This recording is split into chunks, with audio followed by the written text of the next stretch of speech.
ونصلي ونسلم على رسوله الكريم أما بعد فأعوذ بالله من الشيطان الرجيم بسم الله الرحمن الرحيم يا أيها الناس إنا خلقناكم من ذكر وأنثى وجعلناكم شعوبا وقبائل لتعارفوا إن أكرمكم عند الله أتقاكم إن الله عليم خبير.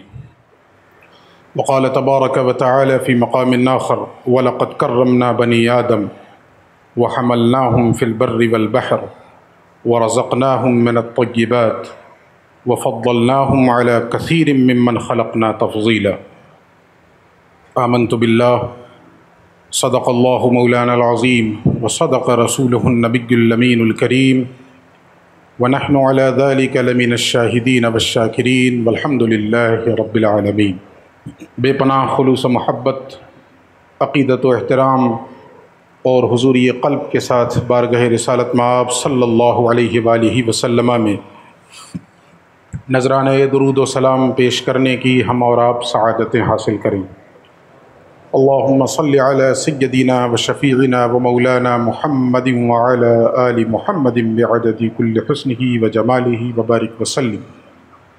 مولاي صل وسلم دائما ابدا على حبیبک خیر الخلق کلہم. مجھے بے پناہ مسرت حاصل ہو رہی ہے کہ آج کے اس پروگرام میں اس عرس کی تقریبات کے مہمان خصوصی کی حیثیت سے جو ہستی ہمارے شیخ کے لیے بھی اور ہم سب کے لیے بھی دین و ایمان کی حیثیت رکھتی ہیں، صاحب فیوز لا متناہی سیدی و مولائی محبوب الہی حضرت خواجہ نظام الدین اولیاء علیہ الرحمت والرضوان کی بارگاہ ناز سے حضرت شیخ طریقت سید احمد نظامی المعروف نجمی میاں دامت برکاتہم القدسیہ اور آپ کے صاحبزادے حضرت سید فرید نظامی صاحب قبلہ، ان حضرات کی آمد پر ہم بے پناہ شکر ادا کرتے ہیں، صمیم قلب سے انہیں مبارکباد بھی پیش کرتے ہیں اور اس خانقاہ عارفیہ میں آپ کا استقبال بھی کرتے ہیں. میرے پاس اس خوشی کے اظہار کے لیے الفاظ نہیں ہیں کہ محبوب الہی کی چوکھٹ سے آج کے اس تقریب میں مہمان خصوصی کی حیثیت سے ہمارے یہ بزرگ یہاں تشریف لائے.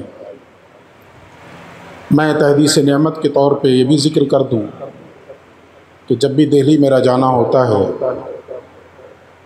تو اس چیز کو اپنے اوپر لازم کرتا ہوں کہ محبوب الہی کے یہاں حاضری ہو، اور اس حاضری میں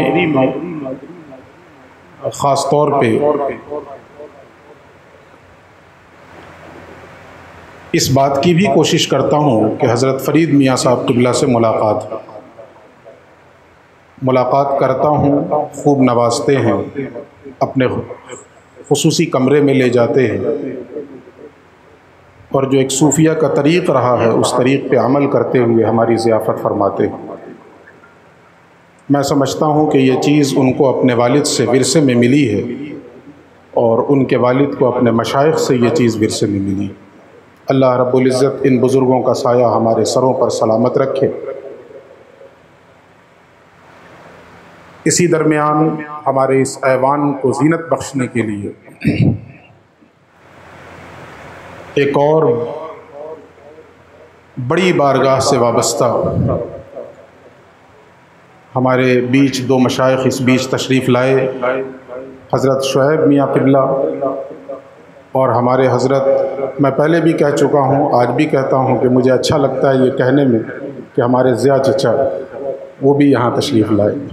ہم ان تمام بزرگوں کا اس خانقاہ میں استقبال کرتے ہیں.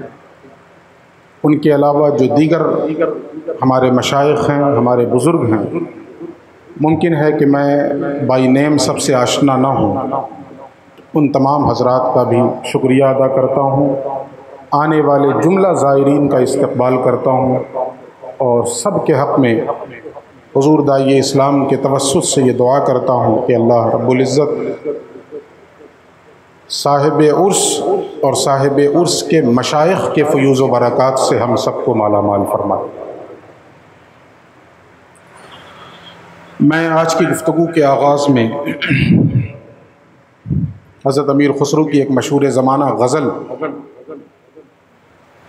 جس کے ہر ایک مصرے پہ گرہ لگائی ہے ہمارے شیخ نے، ابتدا میں اسے سنانے کی جرت کر رہا ہوں۔ بیشتر لوگوں نے سن رکھا ہوگا، ایک موقع پر حضرت محبوب الہی نے فرمایا تھا کہ ہر قوم راست راہے دین و قبلہ گاہے، تو بغیر کسی توقف کے حضرت خسرو بول پڑے تھے کہ من قبلہ راست کردم برسمت کچ کلاہے۔ اس پر ہمارے شیخ نے گرہ لگائی ہر مصرے پہ۔ ایک مصرع یوں کہہ لے ہندوی زبان میں ہے اور دوسرا حضرت امیر خسرو کا۔ آغاز یہاں سے کرتے ہیں کہ پیے پریم رس کو پی کے میں لڑوں کہو سے کاہے، پیے پریم رس کو پی کے میں لڑوں کہو سے کاہے، ہر قوم راست راہے دین و قبلہ گاہے۔ اور بڑا خوبصورت شعر ہے کہ سخی دیکھ ترچھی چتون کی پھبن کو بیچ راہے، سخی دیکھ ترچھی چتون کی پھبن کو بیچ راہے، من قبلہ راست کردم برسمت کچ کلاہے، من قبلہ راست کردم برسمت کچ کلاہے۔ اور دوبدھا کے بیچ مورکھ بھٹکا پھرے ہے کاہے، دوبدھا کے بیچ مورکھ بھٹکا پھرے ہے کاہے، رویش نگر چوں عیدے اب رو نماز گاہے، رویش نگر چوں عیدے اب رو نماز گاہے۔ میں سمجھتا ہوں کہ اس میں ایک تصوف کا اس شعر میں مسئلہ بھی سمجھا دیا اور آج کی بیماری کا حل بھی بتا دیا۔ مرے پی سے بڑھ کے کو ہے میں تکوں کہ ہو کو کاہے، مرے پی سے بڑھ کے کو ہے میں تکوں کہ ہو کو کاہے۔ اس مصرے میں مسئلہ بتا دیا اور اگلے مصرے میں آج کے تنازعات کا حل بھی بتا دیا، وہ تو خسرو نے بتا دیا۔ مرے پی سے بڑھ کے کو ہے میں تکوں کہ ہو کو کاہے، ہم شہر پرز خوباں منمو خیال مائے۔ ہم کسی کا انکار نہیں کرتے، ہمیں سب عزیز ہیں، سارے جملہ مشائخ ہمارے سروں کے تاج ہیں، مگر مرے پی سے بڑھ کے کو ہے میں تکوں کہ ہو کو کاہے، ہم شہر پرز خوباں منمو خیال ماہے۔ اور مرا جی سعید پی بن کہ ہو اور کو نہ چاہے، مرا جی سعید پی بن کہ ہو اور کو نہ چاہے، چہ کنم کے چشم بدخو نہ کند بکس نگاہے، چہ کنم کے چشم بدخو نہ کند بکس نگاہے۔ ہم کسی کو اس کا سزاوار نہیں ٹھہراتے، ہم اپنی آنکھ کو ٹھہراتے ہیں جو محبوب الہی کے علاوہ کسی اور کو دیکھنا ہی گوارا نہیں کرتی۔ تو یہ قصور ہماری آنکھ کا ہے، باقی ہم کسی اور کو قصوروار نہیں ٹھہراتے۔ آج کی گفتگو کے لیے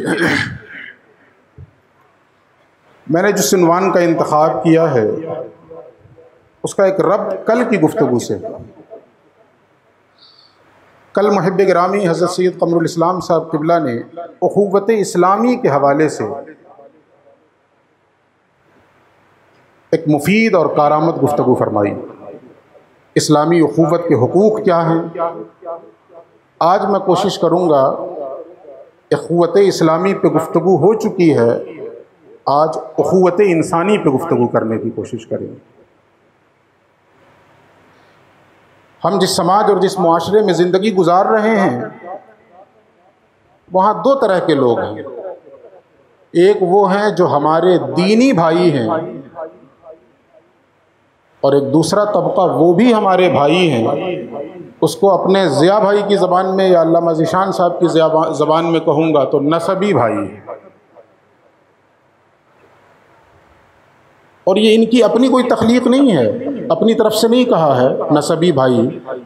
قرآن کی اس آیت سے استدلال کیا کہ یا ایھا الناس انا خلقناکم من ذکر و انثی، پوری انسانیت کو اللہ نے مخاطب فرمایا اور کہا اے لوگو میں نے تم سب کو ایک مذکر اور ایک مؤنث سے پیدا کیا، ایک مرد اور ایک عورت سے پیدا کیا ہے۔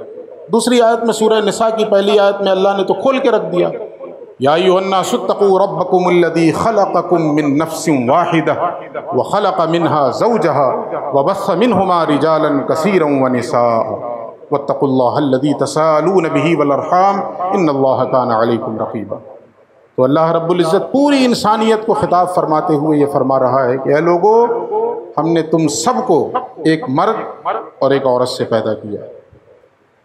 تو ظاہر ہے اس اعتبار سے ہم سب آدم کی اولاد ہیں، خواہ وہ کسی مذہب کا ماننے والا ہو، کسی دھرم کا پیروکار ہو، لیکن نسبت آدمیت میں ہم سب مشترک ہیں، ہم سب آدم کی اولاد ہیں۔ تو اس اعتبار سے ہم سب ایک دوسرے کے انسانی بھائی، نسبی بھائی۔ آگے اللہ فرماتا وَجَعَلْنَاكُمْ شُعُوبًا وَقَبَائِلَ لِتَعَارَفُوا، ہاں اس کے بعد ہم نے تمہیں مختلف قبیلوں میں، مختلف علاقوں میں، مختلف گروہوں میں بانٹا۔ مقصد کیا تھا مختلف قبیلوں، علاقوں اور گروہوں میں بانٹنے کا؟ لِتَعَارَفُوا، تاکہ تمہاری پہچان ہو سکے، تاکہ تمہارا تعارف ہو سکے۔ آگے اللہ فرماتا ہے ان اکرمکم عند اللہ اتقاکم، اللہ کے نزدیک تم میں سب سے زیادہ معزز، مکرم، باعزت، باحیثیت وہ ہے جس کے دل میں اللہ کا سب سے زیادہ تقوی ہے۔ جو جتنا بڑا متقی ہوگا اللہ کے نزدیک وہ اتنا ہی معزز اور مکرم ہوگا۔ پیدائشی اعتبار سے تمام انسان ایکول ہیں، برابر۔ ان اللہ علیم خبیر، یقیناً اللہ رب العزت علم والا بھی ہے اور خبر رکھنے والا بھی ہے۔ دوسری آیت میں نے پڑھی تھی جس میں اللہ فرماتا ہے وَلَقَدْ كَرَّمْنَا بَنِي آدم، ہم نے آدم کی اولاد کو فضیلت بخشی، ہم نے آدم کی اولاد کو معزز اور مکرم بنایا۔ یہیں سے ہم لوگ یہ کہتے ہیں کہ انسان اشرف المخلوق ہے، ہم یہ نہیں کہتے ہیں کہ مسلمان اشرف المخلوق ہے۔ جب بھی ہم ذکر کرتے ہیں تو کہتے ہیں انسان اشرف المخلوق ہے۔ کیوں؟ اس لیے کہ اللہ خود فرما رہا ہے کہ ہم نے پوری انسانیت کو قابل احترام بنایا، پوری انسانیت کو ہم نے قابل تعظیم بنایا۔ لقد کرمنا، ہم نے عزت بخشی بنی آدم، بنی نوع انسانیت۔ وحملناہم فی البر والبحر، اور ہم نے اس انسان کو خشکی اور تری دونوں کی سواریاں عطا کی۔ ورزقناہم فی الطیبات، اور ہم نے انہیں بہترین اور پاکیزہ رزق عطا فرمایا۔ وفضلناہم علی کثیر ممن خلقنا تفضیلا، اور ہم نے جتنی تخلیق فرمائی ہے ان مخلوقات میں ہم نے انسانوں کو ایک الگ ہی فضیلت عطا فرمائی، ایک الگ ہی شرف عطا فرمایا۔ ان دونوں آیتوں کو جب ہم اپنے پیش نظر رکھتے ہیں تو ان دونوں آیتوں کے پس پردہ جو پیغام ہمیں مل رہا ہے وہ یہ بھی ہے کہ بحیثیت انسان ہم ایک دوسرے کا احترام کریں۔ ہاں مذہب اپنی جگہ پہ ہے، میں جس مذہب مہذب کا ماننے والا ہوں اس پر عمل پیرا رہوں گا،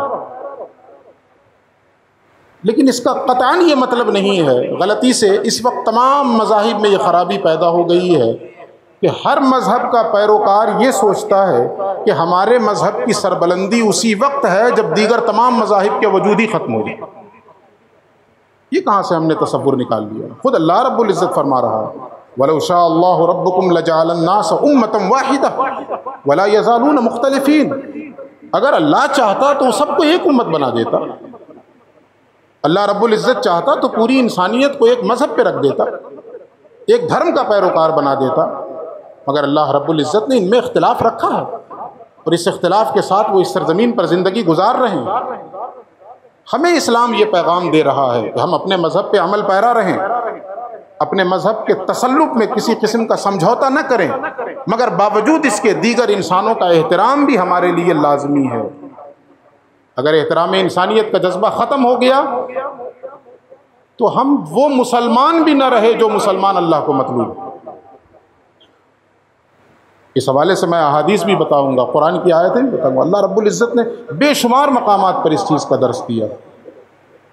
اللہ نے فرمایا لا اکراہ فی الدین، دین میں جبر نہیں ہے، دین میں زبردستی نہیں ہے۔ ہاں آپ تبلیغ کریں، آپ حق کا پیغام پہنچائیں، لیکن مجبور نہیں کر سکتے ہیں کسی کو کسی دین پر عمل پیرا ہونے کے لیے۔ اللہ رب العزت نے ایک مقام پہ فرمایا لکم دینکم ولی دین، تمہارے لیے تمہارا دین ہے، میرے لیے میرا دین ہے۔ یہ آیتیں کیا بتا رہی ہیں؟ اللہ رب العزت فرما رہا ہے لا ينهاكم الله عن الذين لم يقاتلوكم في الدين ولم يخرجوكم من دياركم ان تبروهم وتقسطوا ان الله يحب المقسطين۔ اللہ فرما رہا ہے کہ اللہ رب العزت تمہیں نہیں روکتا انصاف کرنے سے۔ کن لوگوں کے ساتھ انصاف کرنے سے؟ تمہیں نہیں روکتا اللہ رب العزت نیکی کرنے سے، حسن سلوک کرنے سے۔ کن لوگوں کے ساتھ؟ عن الذين لم يقاتلوكم في الدين، جنہوں نے دین میں تم سے جنگ نہیں کی ہے، جنہوں نے تم سے جھگڑا نہیں کیا ہے، جنہوں نے تمہارے سامنے قتال کی، جدال کی نوبت نہیں کھڑی کی ہے، اللہ رب العزت نہیں روکتا ہے کہ تم ان کے ساتھ انصاف کرو۔ ایک دوسرے ترجمے میں ہم یہ کہہ سکتے ہیں کہ اللہ رب العزت ہمیں یہ حکم دیتا ہے کہ ایسے لوگوں کے ساتھ جنہوں نے ہمارے سامنے کوئی آبجیکشن نہیں کیا ہے، ہمارے دین میں کوئی رکاوٹ نہیں پیدا کی ہے، ہم ان کے ساتھ انصاف کا معاملہ کریں، ہم ان کے ساتھ حسن سلوک کا معاملہ کریں، ہم ان کے ساتھ نیکیوں کا معاملہ کریں۔ اور آگے اللہ فرماتا ہے ان اللہ یحب المقسطین، یقیناً اللہ رب العزت انصاف کرنے والوں کو پسند فرماتا ہے۔ تو ہمیں اپنے مذہب پہ عمل کرتے ہوئے، اپنے دین پر قائم رہتے ہوئے،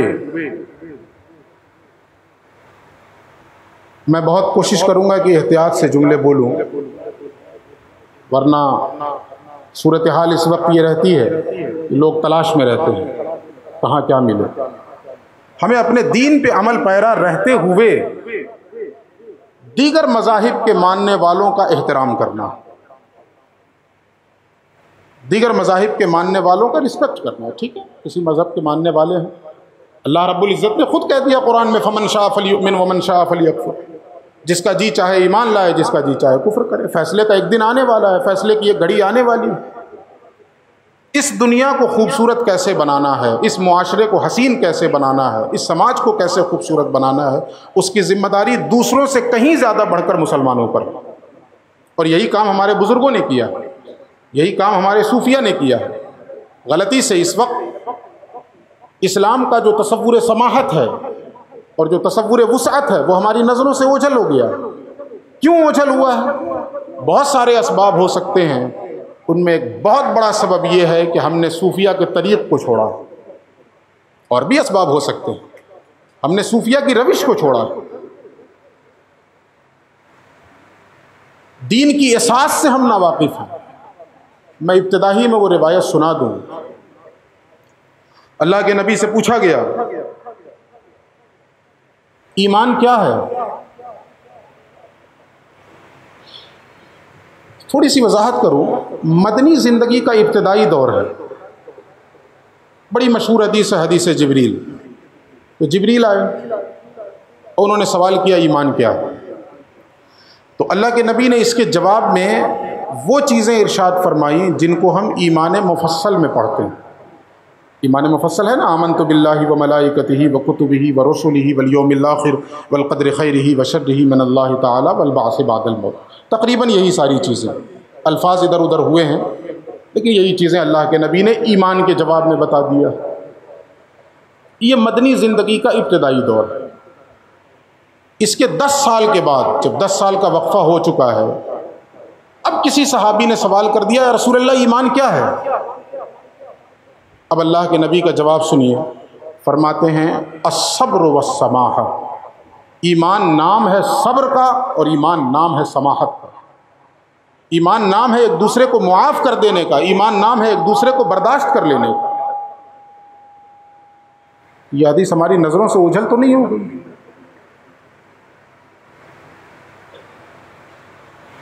دونوں میں اگر تطبیق کی صورت نکالی جائے تو یوں نکل سکتی ہے، مدنی زندگی کا ابتدائی دور ہے، پوچھا گیا ایمان کیا ہے، تو رسول اللہ نے وہ چیزیں بتائیں کہ جس کے ایکسپٹ کرنے سے انسان ایمان کے دائرے میں داخل ہو جاتا ہے، وہ داخل ہوا اس دائرے میں۔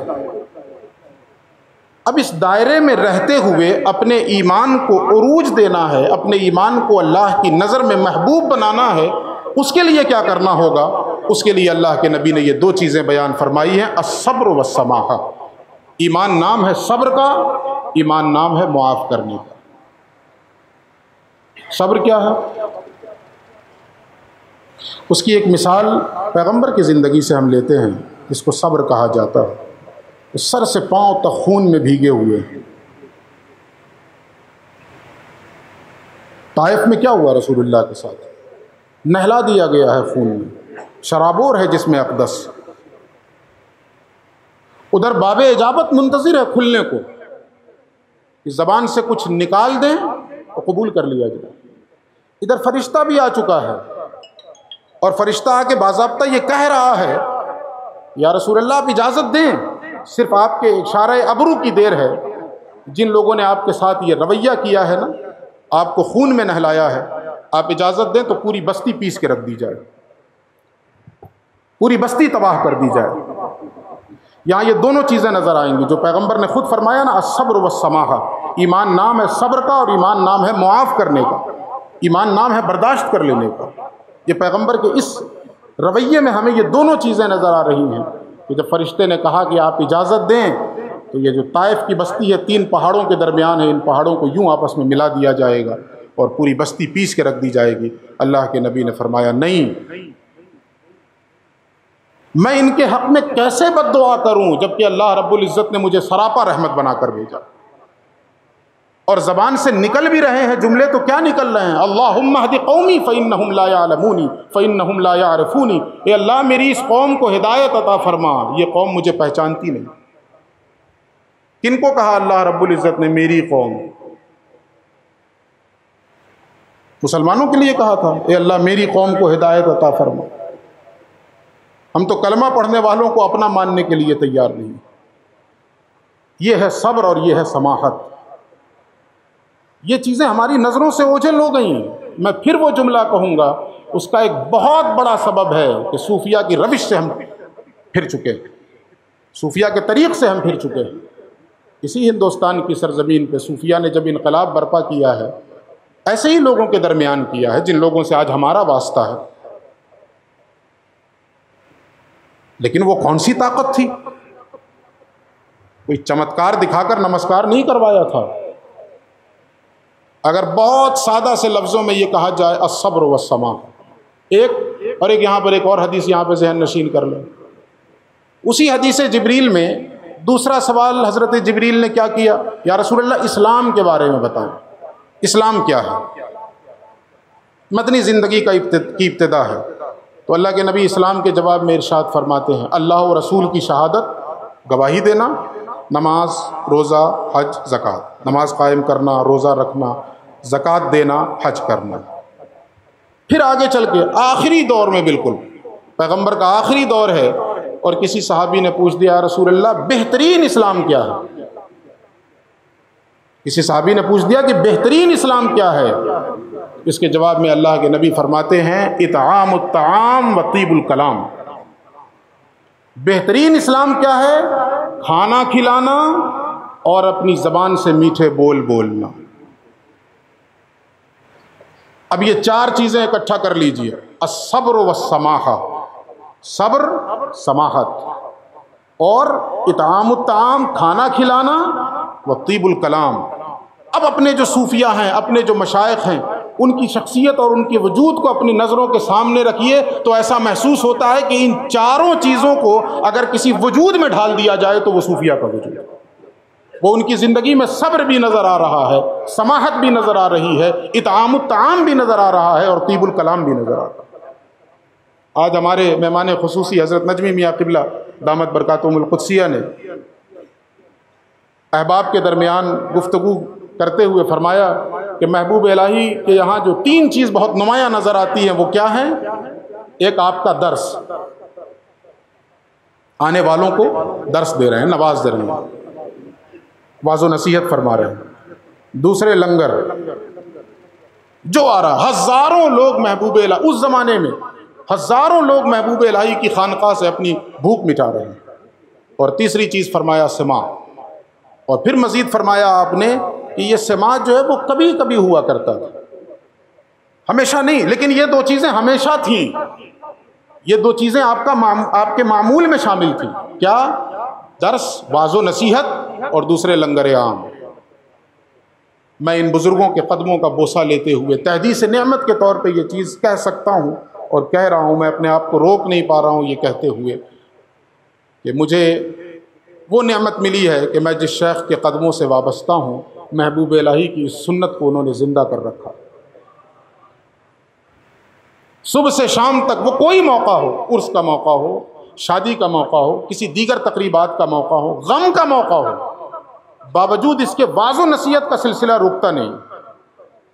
وہ ایک آدمی سامنے ہے، ایک ہی آدمی کے سامنے شروع ہو گئے. وہ انتظار نہیں ہے کہ بھیڑ لگی. وہ تو ہم جیسے لوگ سوچتے ہیں نا کہ جب تک بھیڑ نہیں لگے گی تو خطیب کھڑا کیسے ہوگا.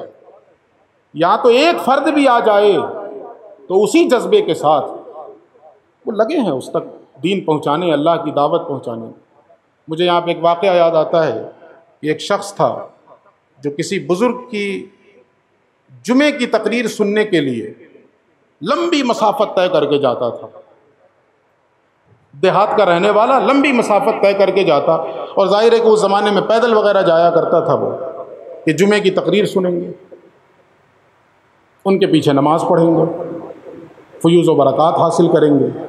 ایک دن ایسا ہوا کہ کسی وجہ سے تاخیر ہو گئی، اور جب وہ مسجد پہنچا تو تقریر ختم ہو چکی تھی. نماز میں شریک ہو گیا کسی طرح. بعد نماز جب ان سے ملاقات کے لیے پہنچا اس اللہ والے سے، تو جو ہی ملاقات ہوئی تو پھٹ پڑا. اس کی آنکھوں سے آنسو بہہ گئے. اس اللہ والے نے پوچھا کہ کیوں روتے ہو؟ تو اس نے کہا 1 ہفتہ انتظار کرتا ہوں کہ جمعہ آئے گا، آپ کی تقریر سنوں گا، آپ کی واعظ و نصیحت کو سنوں گا. 1 ہفتے کے انتظار کے بعد یہ ساعت سعید آتی ہے، یہ متبرک گھڑی آتی ہے. شومی قسمت کی آج میں گھر سے تو نکلا اسی مقصد سے، لیکن کسی سبب سے پھنس گیا، راستے میں ٹریفک میں پھنس گیا، تاخیر ہو گئی. جب میں پہنچا آپ کی تقریر ختم ہو گئی تھی. اس غم نے نڈھال کر رکھا ہے اور اسی غم کے مارے آنسو نکل پڑے. اس اللہ والے نے کہا اتنی سی بات پہ روتے ہو؟ کہا میرے سامنے بیٹھو. اسے سامنے بٹھایا اور پھر سے ممبر پہ جا بیٹھے، اور پوری وہ واعظ و نصیحت جو آپ نے جمعے سے پہلے کی تھی اس ایک شخص کے سامنے دہرا دی. وہ مزید رونے لگا، وہ مزید رونے لگا. تو آپ نے پوچھا اب کیوں روتے ہو؟ کہا اب اس لیے روتا ہوں کہ مجھ ایک انسان کے لیے آپ نے اتنی تکلیف برداشت کی. کہا نہیں، تیرے لیے نہیں، جس رب کی خاطر ہزاروں کے مجمع میں بول رہا تھا اسی رب کی خاطر تیرے سامنے بول رہا ہوں. تو جو حضرت نجمی میاں قبلہ دامت برکاتہم القدسیہ نے فرمایا نا کہ محبوب الہی کے یہاں جو چیز طرح امتیاز تھی، درس، الحمدللہ ہماری خانقاہ میں شب و روز یہ معمول ہے، شب و روز یہ معمول ہے. کھڑے ہیں، بیٹھے، وہ اب یاد آ گئی یہاں پہ قرآن کی آیت، الذین یذکرون اللہ قیاما وقعودا وعلی جنوبہم ویتفکرون فی خلق السماوات والارض ربنا ما خلقت ھذا باطلا سبحانک فقنا عذاب النار. وہ لوگ جو ہر حال میں اللہ کو یاد کرتے ہیں، جو ہر حال میں اللہ کا ذکر کرتے ہیں، کھڑے ہیں، بیٹھے ہیں، پہلو کے بل ہیں، اور آگے بڑھنے تو چل رہے ہیں. میں اپنے شیخ کی زندگی میں وہ چیز دیکھتا ہوں. ہم نے تو نبی کی سیرت میں یہ چیزیں پڑھی ہیں لیکن دیکھا نہیں، مگر ایک نبی کا نائب وہ نبی کی یاد دلاتا ہے، ہم وہ پیغمبر کے اسوے کی جھلک دکھاتا ہے. وہ چل رہا ہے تو بھی زبان پہ اللہ کا ذکر ہے، اللہ کی یاد ہے، لوگوں تک دعوت حق پہنچانے کا جذبہ ہے. ایک جنون ہے، ایک جنون ہے کہ کس طرح لوگوں تک اللہ کا پیغام پہنچ جائے، کس طرح لوگوں تک دعوت حق پہنچ جائے. ہم لوگ کھانا کھا کے آ رہے تھے ابھی ظہر سے قبل، تو ذیشان بھائی نے کہا گرمی بہت ہو گئی ہے، چلیے کمپیوٹر روم میں بیٹھتے ہیں، اے سی چل رہی ہے.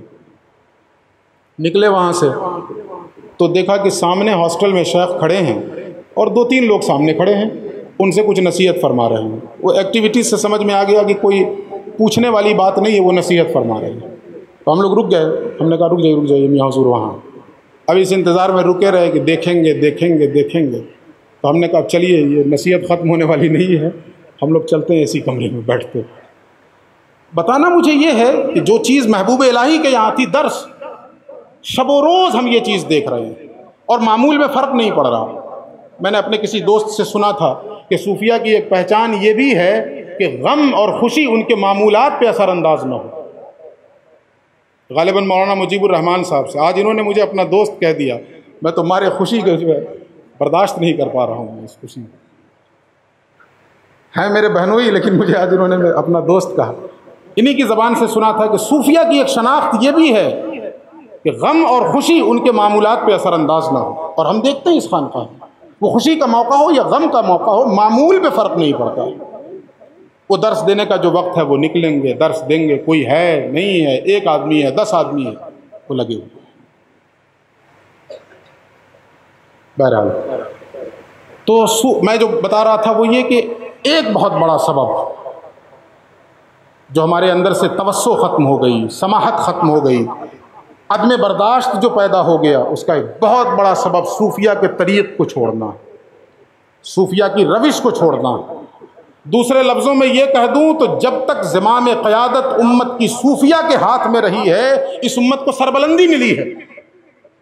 اور جب زمام قیادت ہم جیسے لوگوں کے ہاتھوں میں آئی ہے، امت کا شیرازہ منتشر ہو کے رہ گئے. ذلت و خواری اس امت کا مقدر بن گئی. ضرورت ہے کہ یہ امت پھر سے پلٹے، صوفیہ کے قدموں میں پناہ تلاش کرے. وہ جو اقبال کا شعر ہے نا، میں جہاں پڑھ رہا ہوں اس کو، کہ نہ کہیں جہاں میں اما ملی، جو اما ملی تو کہاں ملی، میرے جرم خانہ خراب کو تیرے عفو بندہ نواز. یہ امت جب تک اپنا رشتہ ان صوفیاء کرام کے آستانوں سے، ان کی بارگاہوں سے اور ان کے دامن سے اور ان کے فیوز کرم سے جب تک وابستہ نہیں کرے گی، اس امت کا کھویا ہوا وقار بحال ہو ہی نہیں سکتا. وجہ اس کی کیا ہے؟ یہ نہیں کہ ہم وابستہ ہو جائیں گے ان کی کرامتوں سے ہمارا وقار بحال ہو جائے، ایسا نہیں ہے. یہ تصور ہے تو نکالیے. وجہ اس کی یہ ہے کہ جب ہم ان کی صحبتوں میں جائیں گے، جب ان کی قربت حاصل کریں گے، تو جس فکر کے ساتھ وہ زندگی گزار رہے ہیں وہ فکر ہمارے اندر آئے گی. اور جب وہ فکر ہمارے اندر آئے گی تو وہ فکر عام ہوگی. اور جوں وہ فکر عام ہوتی جائے گی، اسلام کے خلاف نفرتوں کا خاتمہ ہوتا چلا جائے گا، اہل اسلام کے خلاف تشدد کا خاتمہ ہوتا چلا جائے گا.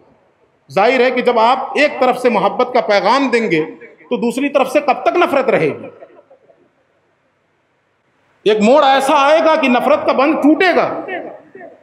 بس یہ ہے کہ پے در پے اس بند پہ محبت کے بار کیجیے. ضرورت اسی بات کی ہے. محبوب الہی نے کیا کہا تھا؟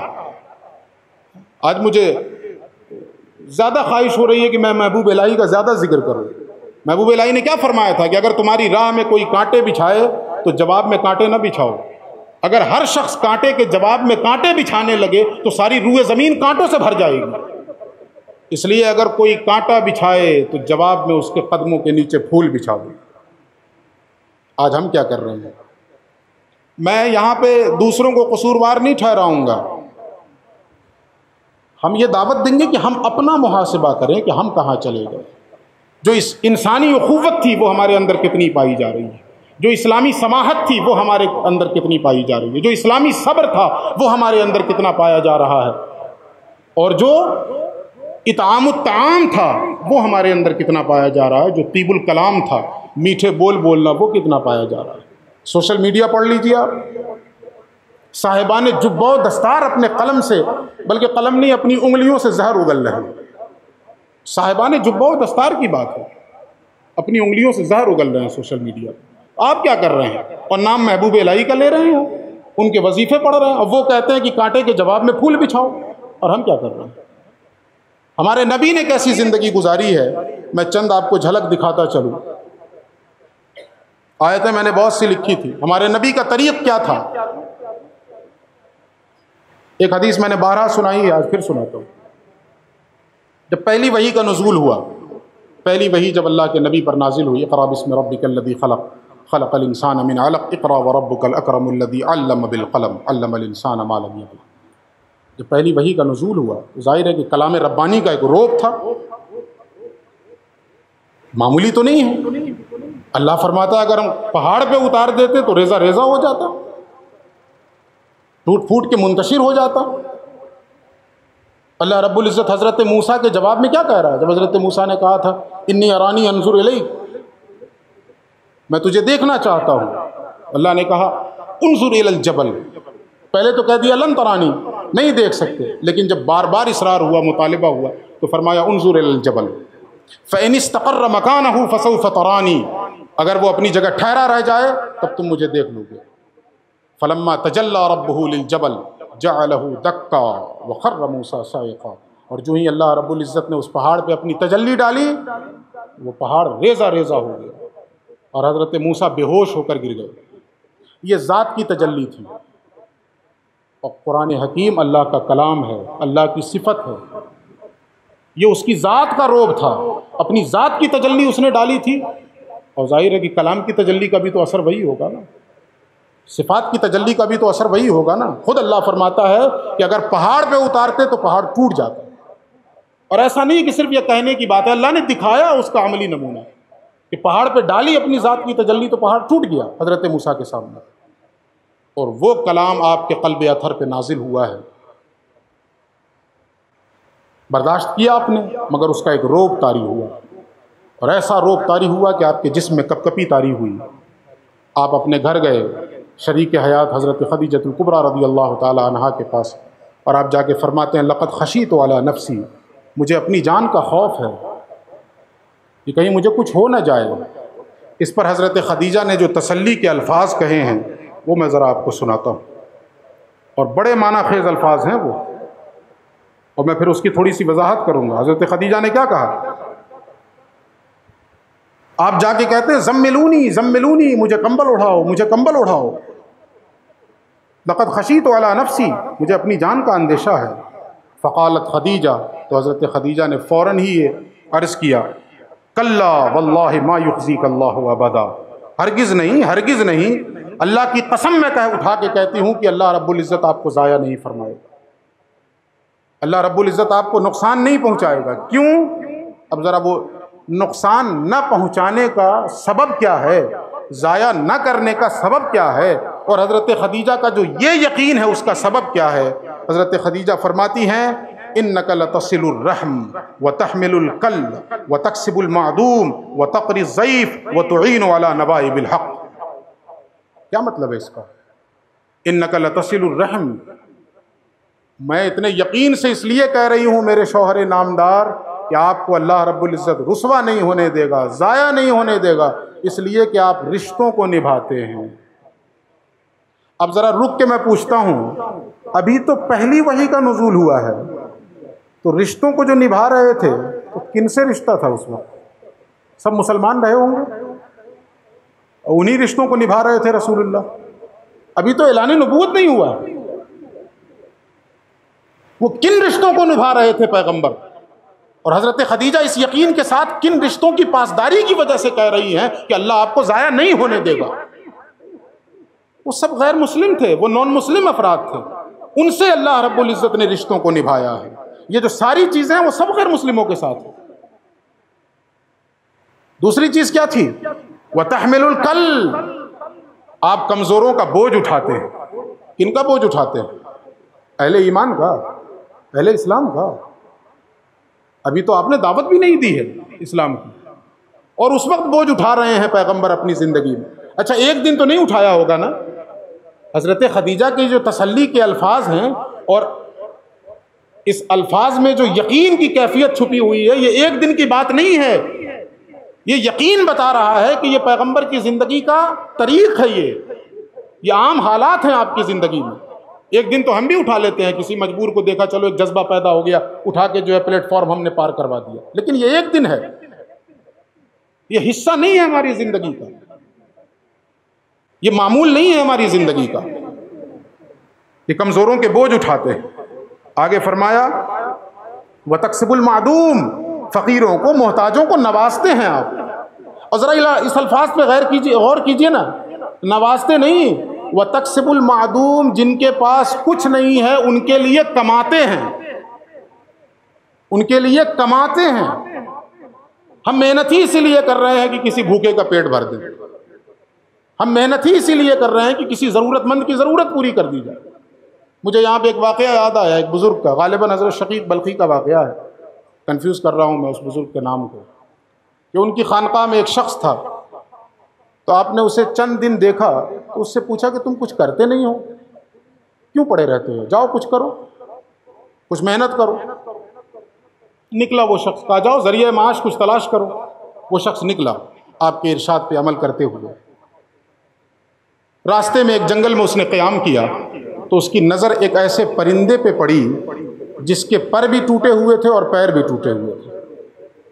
وہ پر سے بھی معذور اور پیروں سے بھی معذور. تو وہ یہ سوچ کر رک گیا کہ دیکھوں اس معذور پرندے کے رزق کا اللہ کیسے انتظام فرماتا ہے کہ جس کے نہ پر ہیں نہ پیر ہیں. وہ اس آرزو اور اس تمنا کو لیے ہوئے ٹھہر گیا وہیں اور ٹکٹکی باندھ کے دیکھنے لگا کہ یہ جو پرندہ معذور ہے اللہ جو رازق ہے دیکھوں اسے کیسے رزق عطا فرماتا ہے. کچھ لمحے کے بعد اس نے دیکھا کہ ایک صحیح اور سالم پرندہ اپنی چونچ میں دانہ لے کر آیا اور اس نے اپنی چونچ کا دانہ اس معذور پرندے کے منہ میں ڈال دیا. جب اس نے یہ منظر دیکھا تو واپس ہو گیا, پھر چلا گیا خانقاہ. جب حضرت کی نظر پڑی تو کہا تم گئے نہیں؟ کہا جی گیا تھا, واپس آ گیا. بھیجا کس لیے تھا؟ کہ جاؤ کچھ کماؤ, کچھ ذریعہ معاش تلاش کرو. کہا جی گیا تھا, پھر واپس آ گیا. کہا کیوں واپس آ گیا؟ کہا ایک واقعہ میں نے ایسے دیکھا جس سے اللہ کی رزاقیت پہ اتنا یقین ہو گیا کہ کمانے کی ضرورت کیا. تو آپ نے پوچھا کیا واقعہ دیکھا؟ تو اس نے یہ پوری بات بتا دی. تو اس شخص نے پوری بات بتائی کہ میں نے ایسا ایسا دیکھا, ایک ایسا پرندہ جو معذور تھا پر سے بھی اور پیر سے بھی, اور میں یہ سوچتا رہا کہ یہ کھائے گا کیسے, اس کی ضرورتیں کیسی پوری ہوں گی, اسے کیسے رزق ملے گا. مان میری آنکھوں نے یہ منظر دیکھا کہ ایک صحیح اور سالم پرندے نے اپنی چونچ میں دانہ لا کر اس معذور پرندے کے منہ میں ڈال دیا. تو مجھے اللہ کی رزاقیت پہ یقین کامل ہو گیا, ایمان کامل ہو گیا, میں واپس آ گیا. اس بزرگ نے فرمایا افسوس ہے تجھ پر, اس واقعے سے تو نے یہ سیکھا, کاش یہ سیکھتا کہ میں جاؤں اور کماؤں, اس لیے کماؤں کہ جو میرے معذور بھائی ہیں ان کی ضرورتیں میں اپنی کمائی سے پوری کروں گا. اس پرندے سے سبق لیتا جو اپنی چونچ میں دانہ لا کر معذور پرندے کے منہ میں ڈال رہا تھا. تو جاتا کماتا اور اپنے ہاتھوں سے کما کر معذوروں کی ضرورتیں پوری کرتا. اس واقعے سے تجھے یہ سبق لینا چاہیے, تو نے یہ سبق لیا. وَتَكْسِبُ الْمَعْدُومِ, جو محتاج ہیں, جن کے پاس کچھ نہیں ہے, پیغمبر ان کے لیے کماتے ہیں, ان کی ضرورتوں کا انتظام فرماتے ہیں. مجھے یہاں پہ ایک حدیث یاد آتی ہے. اللہ کے نبی کے خدمت میں ایک شخص آیا اور اس نے کہا یا رسول اللہ میں ضرورت مند ہوں, کچھ میری مدد فرمائے. تو اللہ کے نبی نے فرمایا کہ میرے پاس تو کچھ بھی نہیں ہے تمہیں آج دینے کے لیے. تو اس شخص نے کہا یا رسول اللہ میں فلاں سے ادھار لے لیتا ہوں, آپ ادا کر دیجئے. حضور نے فرمایا لے لو. حضرت عمر اسی مجلس میں بیٹھے تھے, آپ سے رہا نہ گیا. آپ نے فرمایا یا رسول اللہ یہ آپ نے ایکسٹرا بوجھ اپنے اوپر کیوں لے لیا؟ نہیں تھا, آپ نے معذرت کر لی تھی, بات ختم تھی. اب وہ دوسرے کے سے لے کر جائے, اب آپ اس کے ادھار کو پورا کریں, یا آپ نے اپنے اوپر اضافی بوجھ لیا ہے. جو ہی حضرت عمر نے یہ بات کہی, ایک دوسرے صحابی کھڑے ہو گئے. انہوں نے کہا یا رسول اللہ آپ نوازتے رہیں, اللہ آپ کے رزق میں کمی نہیں فرمائے گا. جب انہوں نے یہ کہا تو پیغمبر نے مسکرا کے اسے دیکھا اور فرمایا وَبِهَذَا أُمِرْتُ, مجھے اسی کا حکم دیا گیا ہے کہ میرے پاس رہے یا نہ رہے میں ضرورت مندوں کی ضرورتیں پوری کرتا رہوں. تو حضرت خدیجہ کا جو یہ یقین ہے کہ اللہ آپ کو عزتوں سے نیچے نہیں اتارے گا, اللہ آپ کو رسوا نہیں کرے گا, اللہ آپ کو ضائع نہیں کرے گا. کیوں؟ اس لیے کہ آپ دوسروں کی ضرورتوں کا اہتمام کرتے, دوسروں کی ضرورتیں پوری کرنے کی فکر میں لگے رہتے. اور کہا وَتَقْرِ الضَّيْفِ, مہمان نوازی کرتے ہیں. کن کی؟ حضرت ابو بکر و عمر کی. کن کی مہمان نوازی کرتے ہیں؟ ان کی تو کرتے ہی ہیں.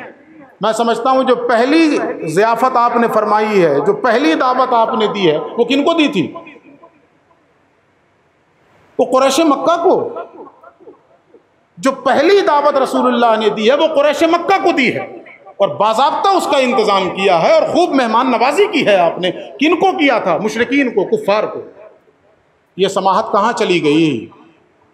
وہ تو بھلا ہو صوفیاء کرام کا جنہوں نے اس روش کو زندہ رکھا ہے. اس طوفان میں بھی یہ چراغ ابھی جل رہا ہے, بھلے اس کی لو مدھم ہوئی ہے مگر جل رہا ہے یہ چراغ. اس طوفان میں بھی یہ چراغ بجھا نہیں, اور خدا نہ کرے بجھے, اس لیے کہ اگر یہ بھی چراغ بجھ گیا تو امت روشنی کی خیرات کہاں سے لے گی؟ امت بھیک کہاں سے لے گی اس روشنی کی؟ تاریکی ہی تاریکی نظر آتی ہے ہر طرف. ہم نے وہ اسلام کے غلبے کے زمانے کی چیزیں جو ہے اتنی پکڑی ہوئی ہیں کہ ہمیں باقی چیزیں نظر ہی نہیں آ رہی ہیں. میں اس کی وضاحت نہیں کرنا چاہتا, وہ ٹھیک ہے وہ کتابوں میں صحیح ہے, لیکن ذرا حالات تو دیکھیں کن حالات میں ان بزرگوں نے لکھا تھا. ان بزرگوں کی باتیں یاد رہ گئی ہیں اور پیغمبر کا طرز عمل بھول گئے. اور بڑی آسانی سے تقریریں بھی ہوتی ہیں، لقد کان لکم فی رسول اللہ اسوۃ حسنہ، شعر بھی پڑھا جاتا ہے، خلاف پیمبر کسے رہ گزید کہ ہرگز بمنزل لخاد رسید۔ ہمارا جو قبلہ گم ہوا ہے وہ اسی وجہ سے گم ہوا ہے کہ ہم نے پیغمبر کی روش کو چھوڑی ہے، چھوڑ دیا ہم نے پیغمبر کے طریقے۔ پہلی ضیافت رسول اللہ نے کی ہے وہ مشرکین کی ہے، کفار کی ہے، اور حضرت علی کو بھیجا تھا دعوت دینے کے لیے، اور کھانا کھلا کے جب رسول اللہ نے سوچا کہ اپنی بات کہوں نا، تو بات بھی نہیں کہنے دی ان لوگوں نے، وہ ہوٹنگ کر دی۔ حضور کو مایوسی ہوئی تھوڑی دیر کے لیے، لیکن پھر دعوت دی، دوبارہ پھر اہتمام کیا، پھر حضرت علی سے کہا جاؤ دعوت دے آؤ۔ حضرت علی دعوت دے کر آئے، پھر سب آ گئے، جمع ہوئے، کھانا کھلایا رسول اللہ نے، اور پھر کھڑے ہوئے اپنی بات کہنے کے لیے۔ تو اب حیا آ گئی کہ یار 2 مرتبہ کھانا کھا چکے ہیں، اب تو بولنے دیا جائے، 2 بار کھا چکے۔ ہمارے ایک دوست نے نیا گھر بنایا، تو اس میں دعوت لوگوں کو دی، مغرب بعد کھانا انہیں کھلا دیا دبا کے، اور عشاء کے بعد محفل میلاد رکھی۔ اوہو، خطیب صاحب تنہا تھے، وہ چند لوگ جو بیچارے باہر کے آئے ہوئے تھے وہ جاتے کہاں، وہ ٹکے ہوئے تھے، بیٹھے کرسی پر جھول رہے تھے۔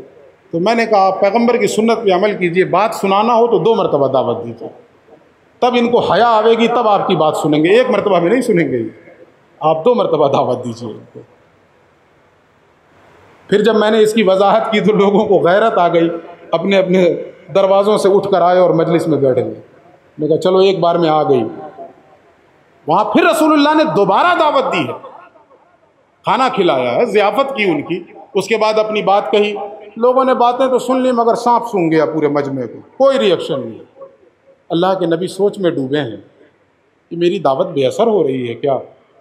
حضرت علی چونکہ مزاج نبوت سے آشنا تھے نا بچپن سے، وہ کھڑے ہو گئے، 8 سال کی عمر ہے، اور یہ جو آشوب چشم کا عارضہ تھا نا ان کو بچپن سے تھا، جو غزوہ خیبر میں رسول اللہ نے لعاب دہن لگا کے ٹھیک کیا، وہ بچپن سے یہ عارضہ آپ کو تھا۔ حضرت علی کھڑے ہو کے کہتے ہیں اگرچہ میری ٹانگیں پتلی ہیں، اگرچہ میری آنکھیں دکھتی ہیں، اگرچہ میں بچہ ہوں، اگرچہ میں کمزور ہوں، کوئی آپ کا ساتھ نہ دیتا ہے نہ دے، میں آپ کا ساتھ دینے کے لیے تیار ہوں۔ اور رسول اللہ کو حوصلہ ملا ہے حضرت علی کے اس جواب سے بھی۔ تو کن کی مہمان نوازی ہو رہی ہے، کن کی ضیافت ہو رہی ہے؟ مشرکین کی۔ اور آج ہم کیا کر رہے ہیں؟ ہم تو مسئلہ بتاتے ہیں، نہ ان میں سے اس کو نہیں کھلانا، اس میں سے اس کو بھی نہیں کھلانا۔ ہم تو یہ مسئلہ بتاتے ہیں، اس کو نہ کھلانا، اس کو نہ کھلانا، اس کو نہ کھلانا۔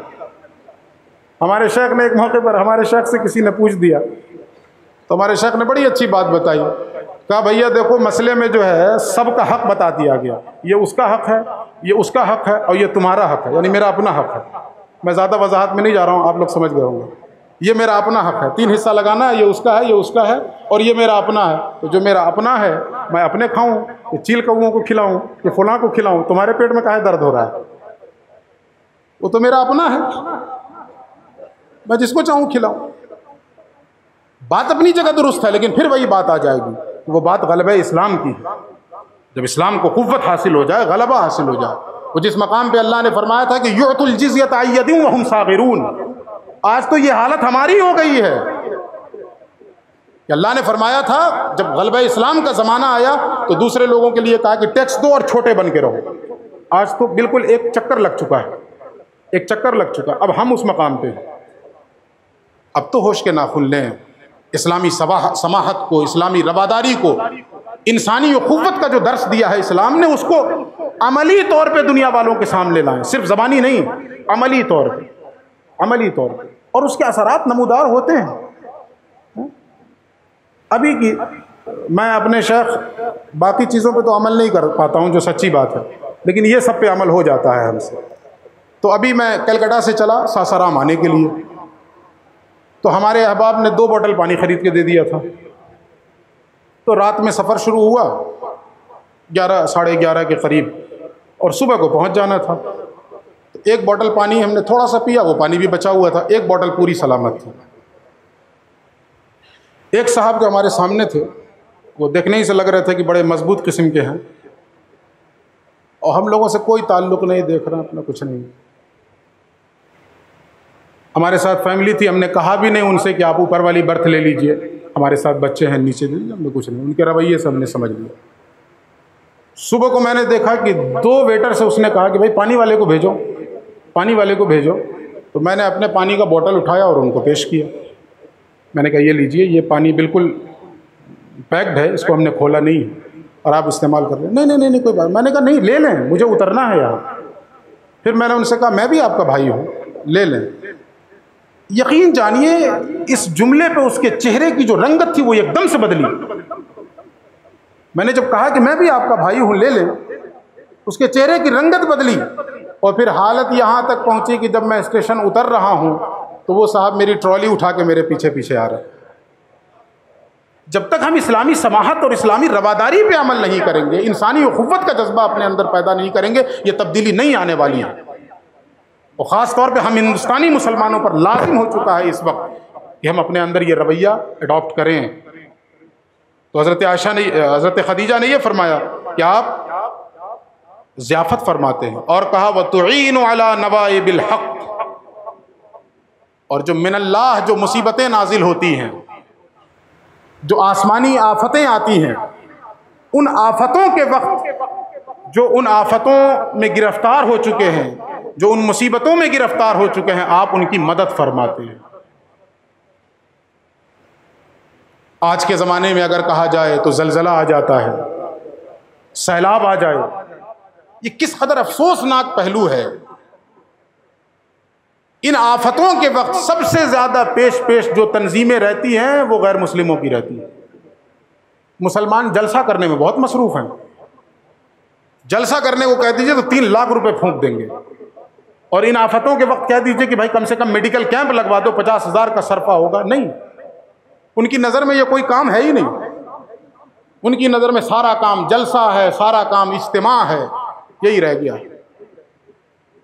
مجھے یہ خوشی ہے اس بات کی، میں تحدیث نعمت کے طور پہ کہتا ہوں کہ پچھلے سال جب بہار میں سیلاب آیا نا، اور ہم نے اپنے حضرت سے ذکر کیا کہ بہت نازک صورتحال ہے یہاں، تو آپ نے فرمایا جس قدر ممکن ہو ایک ٹیم لے کر وہاں پہنچو، اور میں آج بھی وہ جملہ بھولا نہیں ہوں۔ میڈیا والے میرے پاس آئے، میں نے ان سے بھی یہی کہا کہ میرے گرو نے مجھ سے یہی کہا ہے کہ پیسے کو نہیں دیکھنا ہے، لوگوں کی ضرورتوں کو دیکھنا۔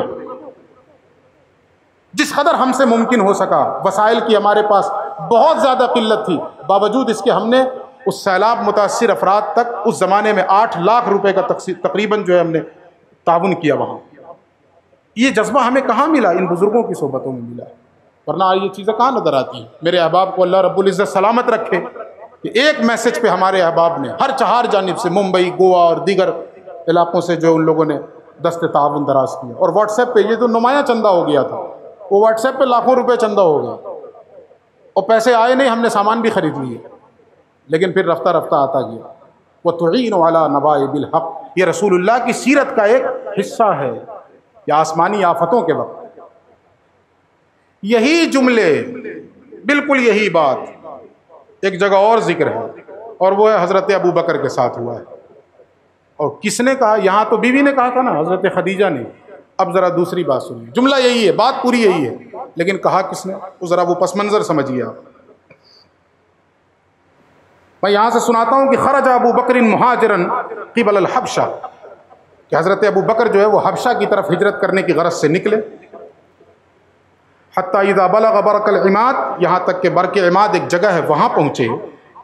لقیہ ابن الدغنہ، ابن الدغنہ نام کا ایک شخص آ کے ان سے ملاقات کرتا ہے، اور وہ کہتا ہے، جو اپنے قبیلے کا سردار ہے، وہ کہتا ہے ابو بکر کہاں کا ارادہ ہے، کہاں جا رہے ہو؟ تو جواب سنیے حضرت ابو بکر کیا کہتے ہیں۔ حضرت ابو بکر کہتے ہیں مجھے میری قوم نے نکلنے پر مجبور کر دیا، میری قوم نے مجھے نکال دیا، تو میں چاہتا ہوں کہ میں ایک ایسی زمین پر جا کے پناہ لوں جہاں میں اپنے رب کی عبادت کر سکوں۔ یہ حضرت ابو بکر کہہ رہے ہیں کہ مجھے میری قوم نے اپنے گھر سے نکال دیا، اپنی زمین سے نکال دیا ہے، تو میں چاہتا ہوں کہ ایک ایسی زمین پر جا کر پناہ لوں جہاں میں اپنے رب کی عبادت کر سکوں۔ تو ابن دغنہ حضرت ابو بکر سے بول پڑا،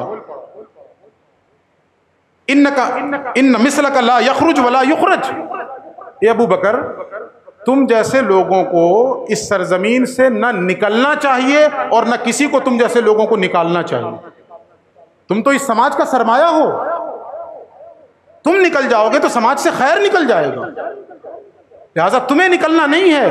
وہ مشرک ہے ابن دغنہ، اب وہ حضرت ابو بکر کو روک رہا ہے، اور وہ کیا کہتا ہے؟ اس نے کہا کہ آپ جیسے لوگوں کو نکلنا نہیں ہے اس سماج سے، اس معاشرے سے اور اس سرزمین سے۔ کیوں؟ فَإِنَّكَ تَكْسِبُ الْمَعْدُومَ وَتَصِلُ الرَّحْمَ وَتَحْمِلُ الْكَلَّ وَتَقْرِي الضَّيْفَ وَتُعِينُ عَلَى نَوَائِبِ الْحَقِّ۔ وہ جو بالکل وہی باتیں جو رسول اللہ کے حق میں حضرت خدیجہ نے کہی ہیں، رسول اللہ نے ایسا محسوس ہوتا ہے کہ گھٹی میں پلا دیا تھا اپنے صحابہ کو، بالکل یہی بات حضرت ابو بکر کے حق میں ابن دغنہ کہہ رہا کہ آپ کمزوروں کا بوجھ اٹھاتے ہیں، رشتوں کی پاسداری کرتے ہیں، ضیافت کرتے ہیں، آسمانی آفتوں اور مصیبتوں کے وقت ضرورت مندوں کی حاجت پوری فرماتے ہیں۔ اس کے بعد کہتا ہے ابن دغنہ وَأَنَا لَكَ جَارٌ، میں تمہیں امان دیتا ہوں، میں تمہارا محافظ ہوں۔ ابو بکر آپ کو یہ سرزمین چھوڑ کر جانے کی کہیں ضرورت نہیں ہے، اس لیے کہ آپ تو سماج کا سرمایہ ہیں۔ ہم سماج کی ضرورت بنے، سماج کی ضرورت بنے، معاشرے کی ضرورت بنے۔ ہم تو چائنا کے بنائے ہوئے مائک پر کھڑے ہو کر دعا کرتے ہیں کہ اللہ چائنا کو ہلاک کر دے۔ ہم نے کیا دیا ہے اس سماج کو اور اس معاشرے کو؟ بڑی اچھی بات کہی تھی صوفی کانفرنس میں علامہ کیا نام تھا ان کا، کاظمی صاحب کے بیٹے کا، حامد سعید کاظمی صاحب نے کہا اس وقت ہم مولویوں کی صورتحال یہ ہے کہ صبح سے شام تک امریکہ کے خلاف بد دعائیں کرتے ہیں اور ایمبیسی میں ویزا کے لیے اپلائی کر رکھے ہوئے ہیں۔ ایمبیسی میں ہم نے ویزا کے لیے اپلائی کر رکھا ہے، اپلیکیشن دے رکھی ہے کہ امریکہ کا ویزا چاہیے، اور مسجد کے ممبر سے اور محراب سے کھڑے ہو کر امریکہ کے لیے بد دعائیں کر رہے ہیں۔ ہم نے کیا دیا ہے اس معاشرے کو اور اس سوسائٹی کو اور اس سماج کو؟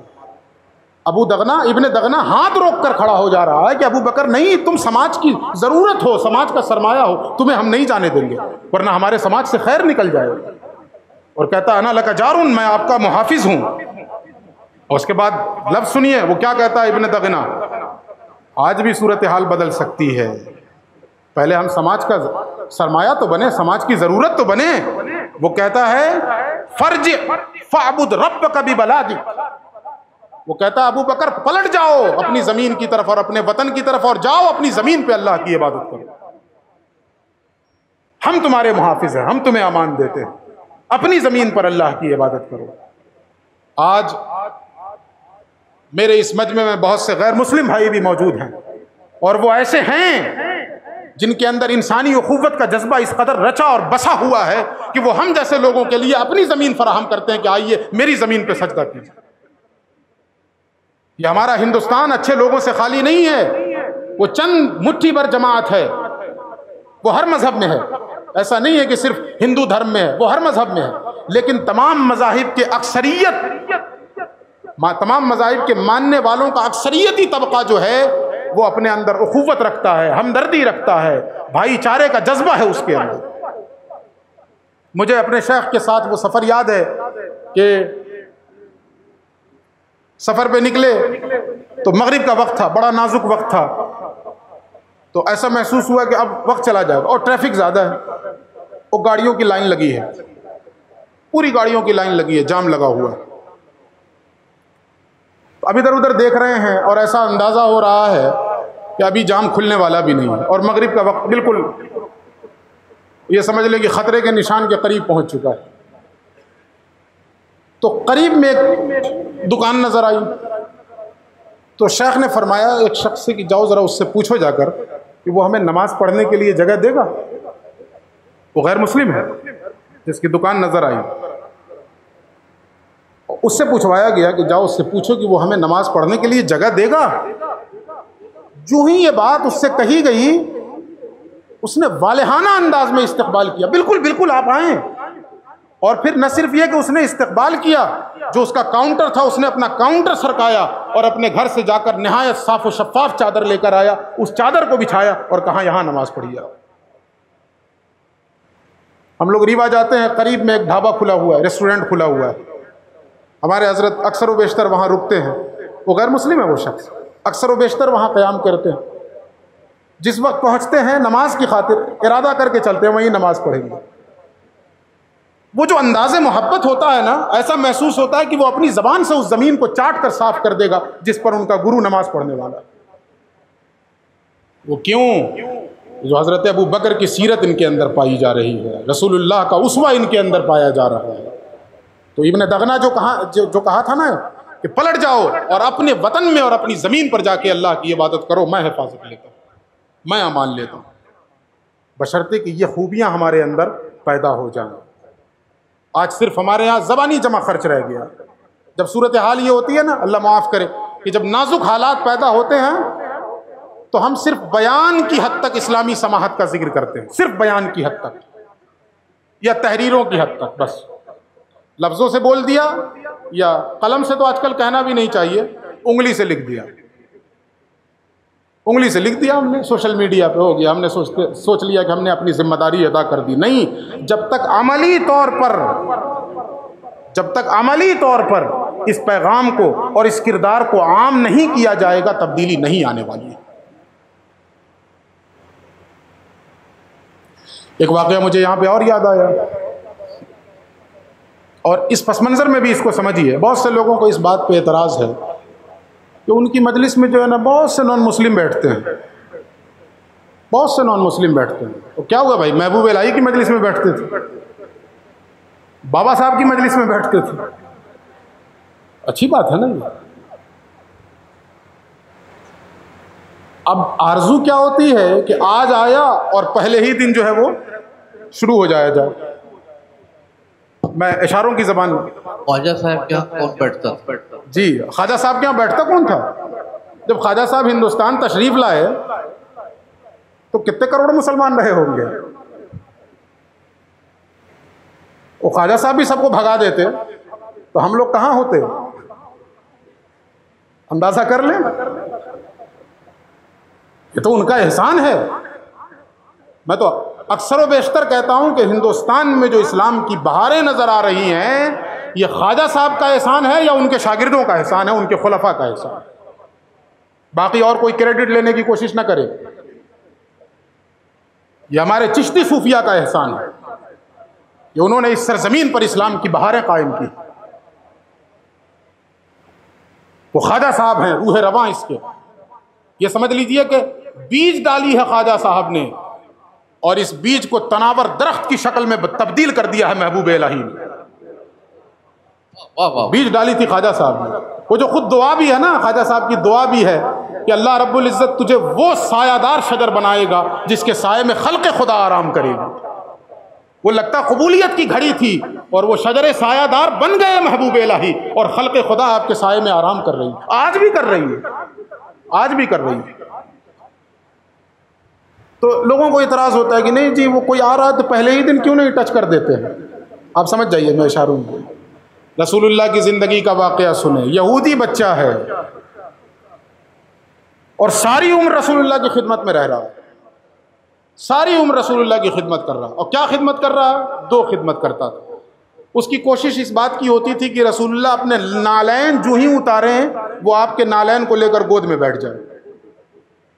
ہمارے یہاں بھی بعض عشاق ایسے ہیں جو اس طاق میں لگے رہتے ہیں کہ داعیے اسلام کہاں جوتیاں اتارتے ہیں، ہم گود میں لے کے بیٹھ جائیں۔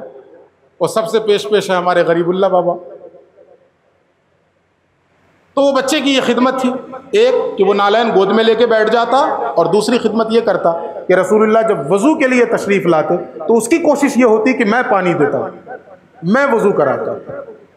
رسول اللہ کی خدمت میں رہ رہا ہے، مگر کبھی آپ نے کچھ نہیں کہا۔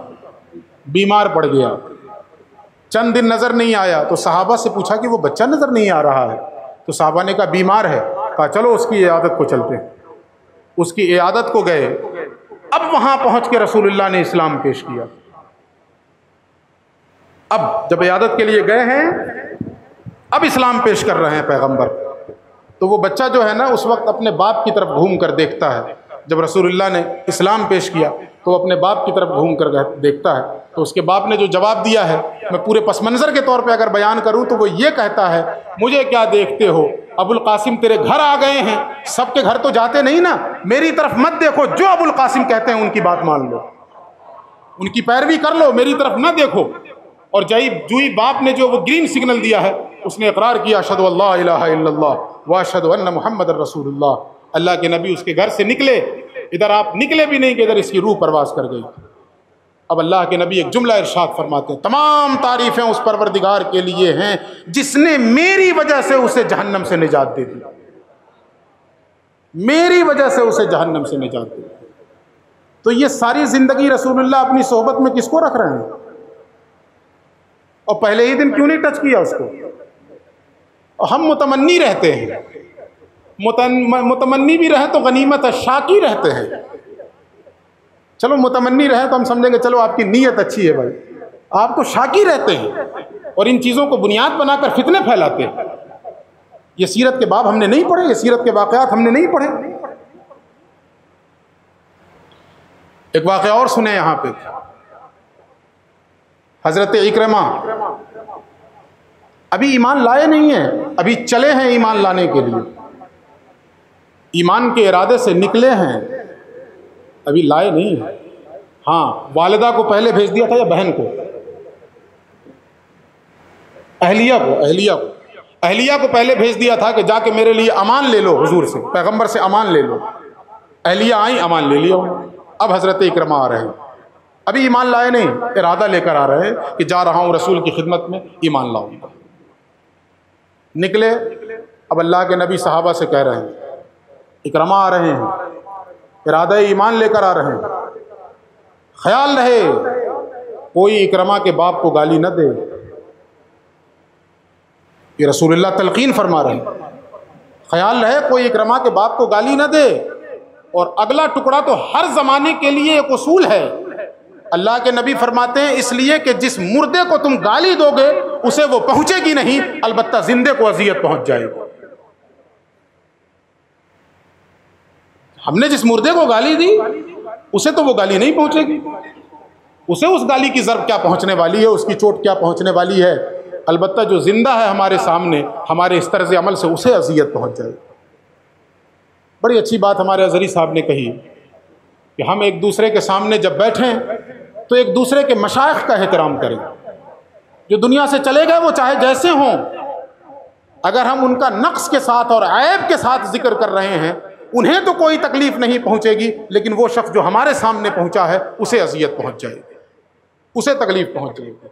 کاش میرے ان احباب جیسی سوچ جو ہے معاشرے کی بن جائے تو یہ فتنے ختم ہو جائیں، یہ اختلافات ختم ہو جائیں، آپسی محبت کی فضا قائم ہو جائے۔ تو اللہ کے نبی نے فرمایا کہ اکرمہ آ رہے ہیں، خیال رہے کہ کوئی انہیں برا نہ کہے، کوئی انہیں گالی نہ دے، ان کے باپ کو کوئی گالی نہ دے۔ اگلا ٹکڑا سنیں ذرا، الفاظ موجود ہیں، فلما بلغ باب رسول اللہ صلی اللہ علیہ وسلم استبشر ووثب له رسول اللہ صلی اللہ علیہ وسلم قائما على رجلیہ فرحا بقدومہ۔ جو ہی حضرت اکرمہ رسول اللہ کے دروازے پہ پہنچے تو رسول اللہ نے انہیں مرحبا کہا، ویلکم کیا، اور صرف زبان سے ویلکم نہیں کیا، اپنے پیروں پہ کھڑے ہو کر ان کا استقبال کیا اور ان کے آنے پہ خوشی کا اظہار فرمایا۔ ہم یہ دیکھتے ہیں کہ داعی اسلام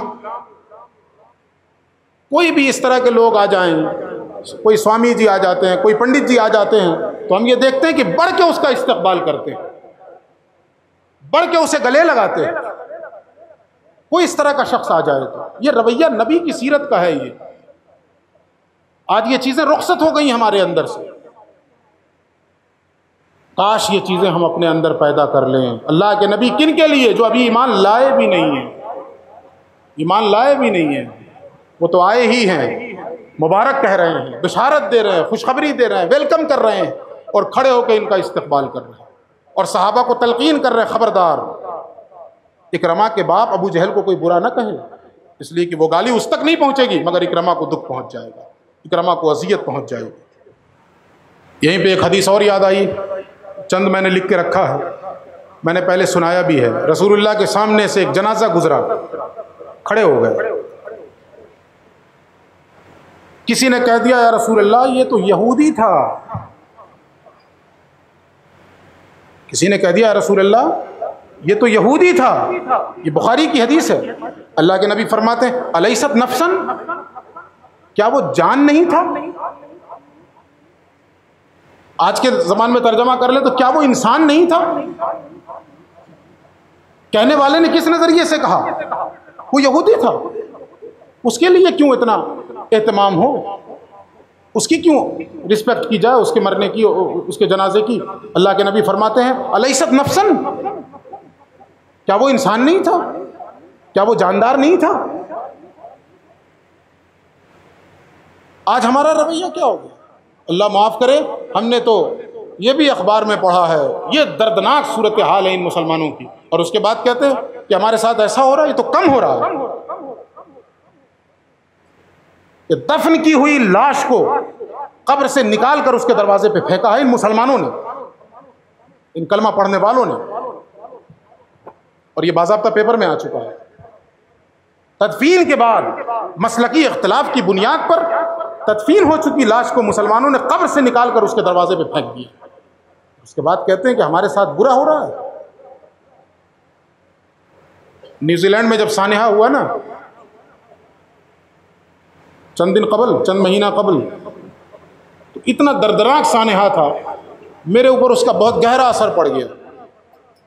میں اس دن آواز سے رویا، میں تقریر کرنی تھی مجھے جھارکھنڈ کے کسی حصے میں، اور عجیب سی کیفیت، اور میرے اندر ایک یوں سمجھ لیجئے کہ وہ جو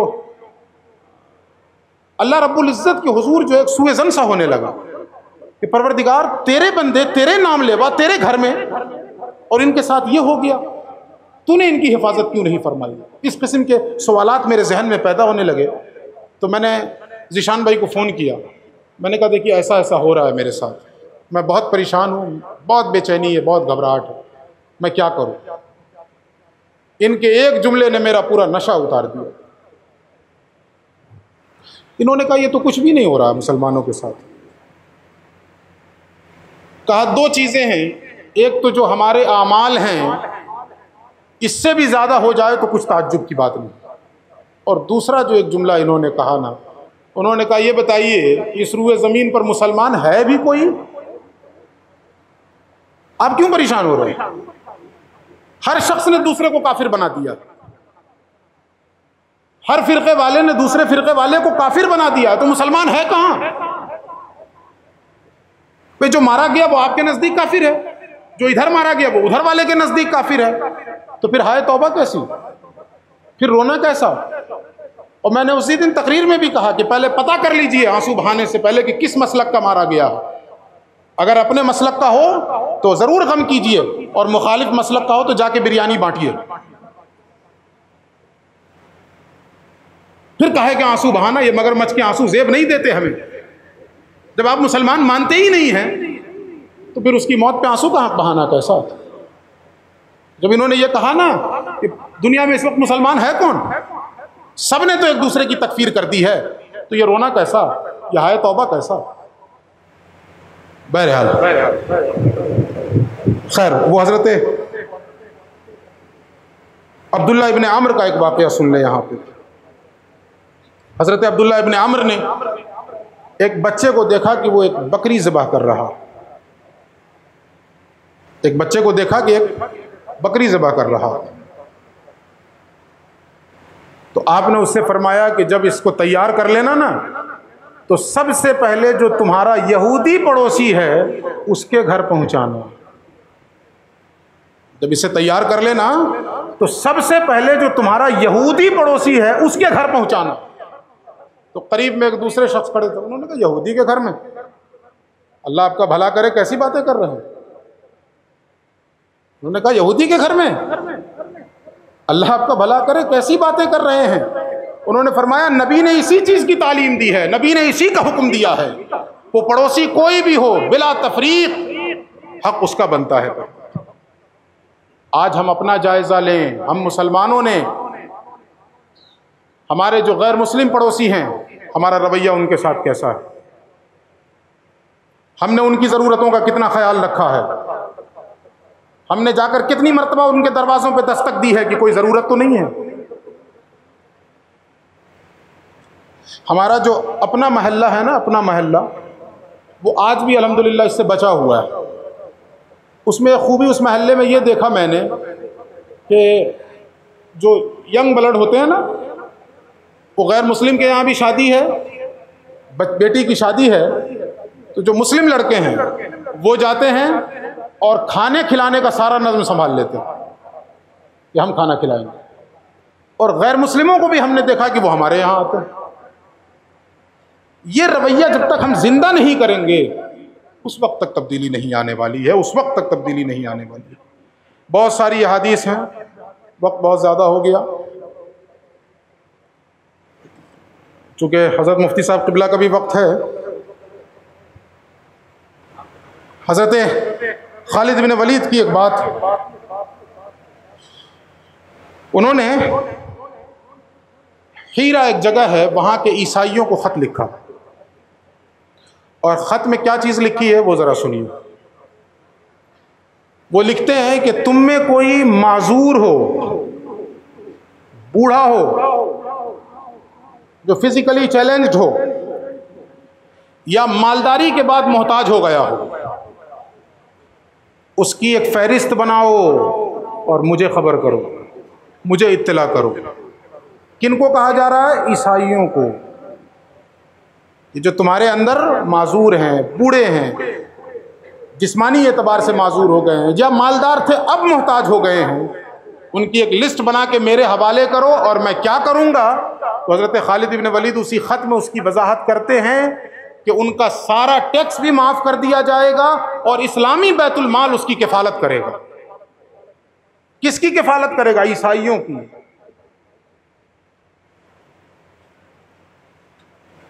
وہ تو غلبے کا زمانہ تھا، تو خالد بن ولید کا دور تھا، اور اس دور میں یہ کہہ رہے ہیں کہ وہ لسٹ مجھے فراہم کی جائے، میں ان کی کفالت کروں گا۔ میں سے مراد بیت المال اس کی کفالت کرے گا۔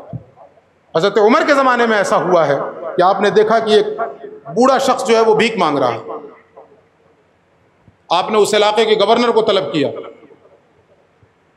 اور کہا یہ ضعیف آدمی بھیک کیوں مانگ رہا ہے؟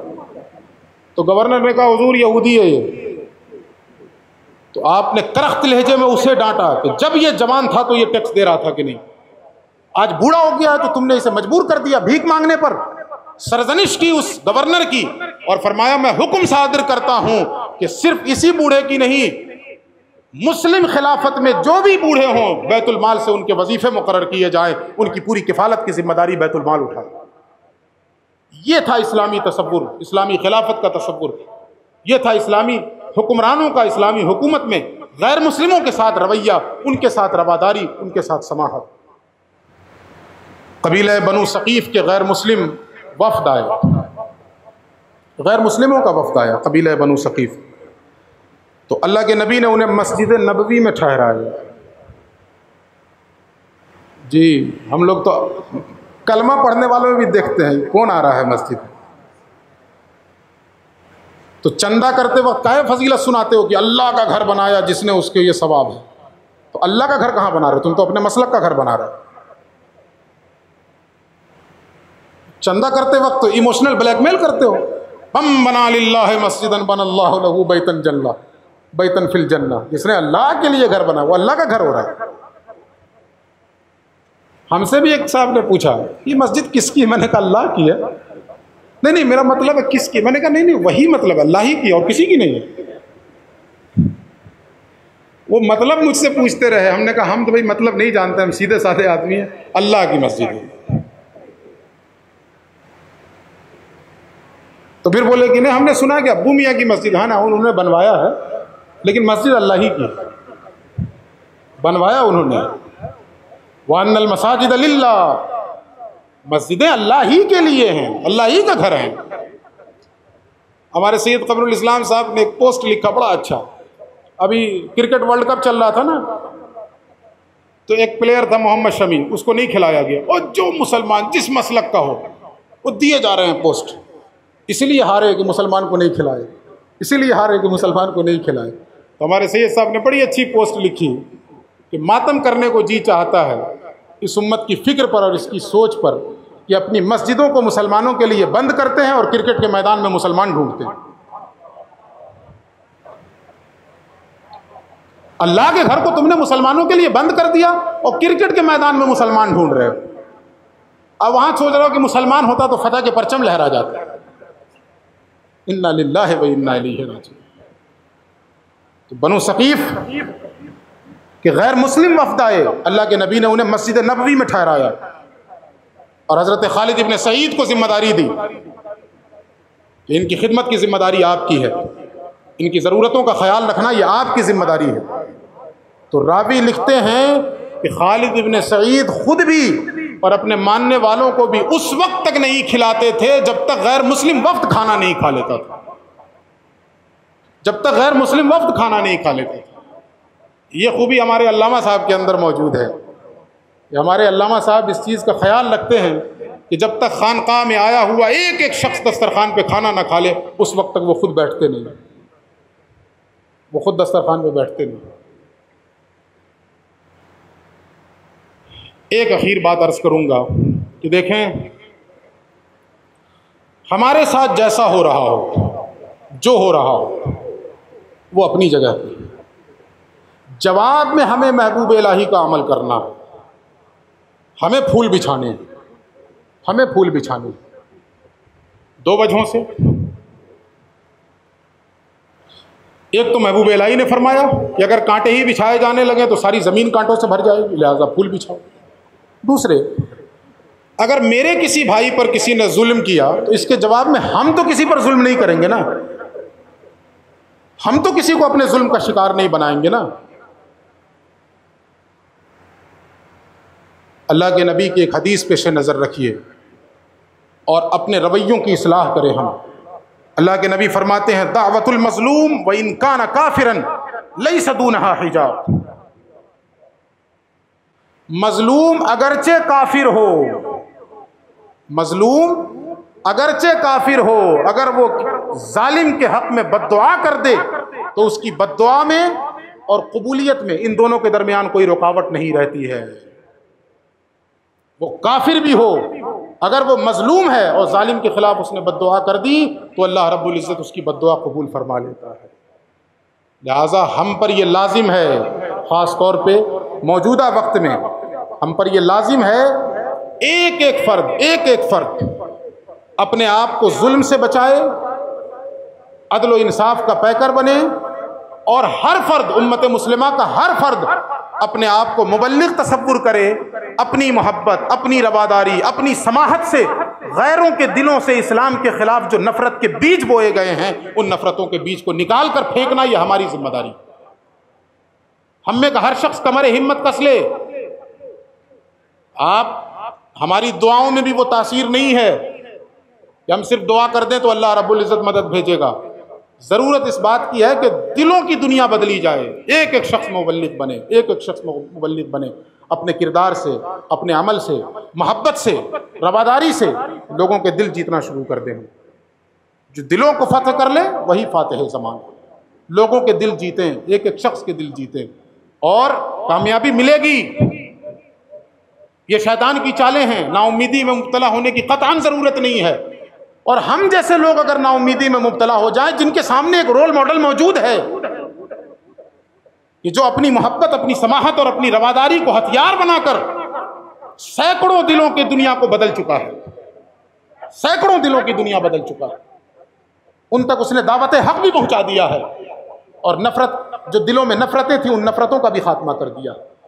تو ہم میں کا ہر شخص اپنا محاسبہ کرے، ہم صرف دوسروں پر الزام نہ دیں، ہمیں اس سے غرض نہیں ہے، یہ ہمارے اعمال کا نتیجہ ہے جو کچھ ہو رہا ہے۔ ہم اپنا محاسبہ کریں، اپنے رویے میں تبدیلی لائیں، انشاءاللہ العزیز 1 سے 11 بنے گا۔ وہ کہا نا کہ میں اکیلا ہی چلا تھا جانب منزل، مگر لوگ ساتھ آتے گئے، ہندوستاں بنتا گیا۔ ہمیں اس ملک کی حفاظت کرنی ہے، ہمیں اس ملک کی حفاظت کرنی ہے، محبت سے حفاظت کرنی ہے۔ ابوالکلام آزاد نے کہا تھا نا، اس کا مفہوم میں پیش کرتا ہوں۔ جنگ آزادی کے وقت ابوالکلام آزاد نے کہا تھا کہ اگر فرشتہ قطب مینار کے اوپر اتر کے یہ کہے کہ تمہیں یہاں رہنے والی قوموں سے اتحاد چاہیے یا انگریزوں سے آزادی چاہیے، ابوالکلام آزاد نے کہا تھا کہ میں اس آزادی کو ٹھوکر مار دوں گا جو اتحاد کو پارا پارا کر کے ملے۔ مجھے وہ آزادی نہیں چاہیے، مجھے وہ اتحاد چاہیے جس سے یہ ملک خوبصورت بنے، جس سے یہ ملک حسین بنے۔ تو میں تمام لوگوں سے یہ اپیل کروں گا کہ ان نامساعد حالات میں، ایسے خراب ماحول میں ہماری یہ ذمہ داری بنتی ہے کہ ہم اپنے ملک کو خوبصورت بنائیں، ہم اپنے ملک کو حسین بنائیں، اپنے ملک کے قوانین کی پاسداری کرتے ہوئے قانون کا بول بالا کریں۔ اور اپنے جو غیر مسلم بھائی ہیں میں ان سے بھی گزارش کروں گا، یہ میرا ملک ہے، یہ آپ کا ملک ہے، اور چند شرپسند عناصر اس ملک کی سالمیت کو توڑنے کی کوشش کر رہے ہیں، اس ملک کی گنگا جمنی تہذیب کو مٹانے کی کوشش کر رہے ہیں۔